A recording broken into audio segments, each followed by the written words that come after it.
ஆலயங்கள் யாராவது கட்டுறாங்க அப்படின்னாலே பொதுமக்கள்ல ஒரு சிலர் குரல் கொடுக்க ஆரம்பிப்பாங்க.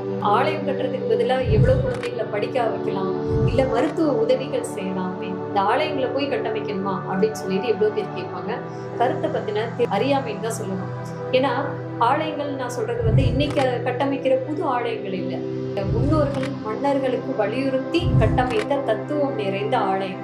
அந்த மாதிரி தத்துவம் நிறைந்த ஆலயங்கள் உங்க ஊர்ல பாழடைந்து இருக்கு அப்படின்னா அந்த ஆலயங்களை மீண்டும் அதே தத்துவத்தோட நம்ம மறுகட்டமைப்பு செய்து மக்கள் பயன்பாடு கொடுத்தோம் அப்படின்னா மக்கள் இன்னைக்கு வேண்டுதலுக்காக சங்கல்பத்துக்காக ஆலயத்துக்கு போறதை தவிர்த்து ஒவ்வொரு ஆலயத்துக்கும் போனா அந்த ஆலயத்தினுடைய தத்துவத்தை உணர ஆரம்பிப்பாங்க.